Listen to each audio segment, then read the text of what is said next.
All right, it is time for our last project of the summer. We are going to be learning how to do Japanese binding on books. So this is a really handy thing to have in your head. Anytime you have a stack of papers that you want to keep hooked together, you can easily stitch it up with this style of Japanese binding. So what we're going to do though is we're going to make a cover, and you'll have a stack of papers and we'll put them together and I will show you how to do the binding. All right, so the first thing that we're going to do is make our covers. Now you can do whatever design you want on your covers.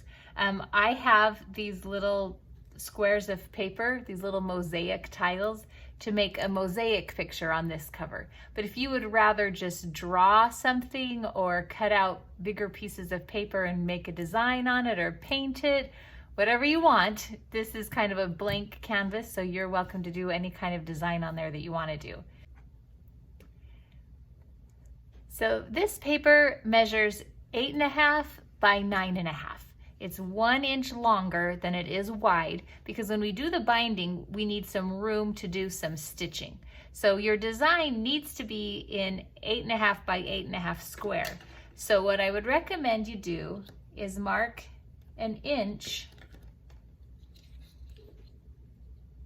on the side and very, very lightly with pencil that you can erase later, draw a line that will mark 1 inch off. So this area right here is an area that you don't want to put anything on because it's going to be covered up.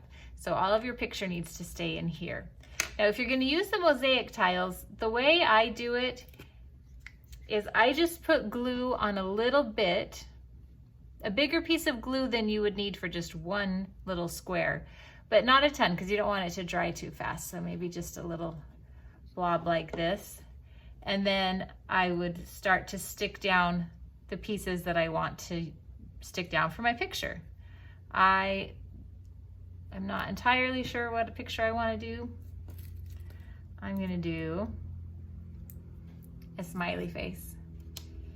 So if you want to do kind of like perler beads or the old 8-bit video games, a style like that, and make a picture, you can. If you want to just stick random things on there, you can. So I've got a smiley face, so now I think I'll fill it in with yellow. This can be a little bit tedious, so if you choose to do it a different way, I'm totally fine with that.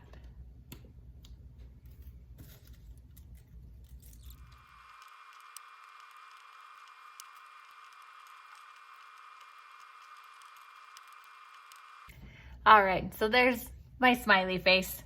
You can keep going if you want, whatever you want to do. Here are a couple of others that I did. We've got one that's just kind of a geometric pattern.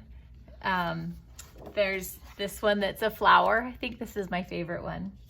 This one I just did a blob of glue and then started sticking random pieces on, kind of like confetti.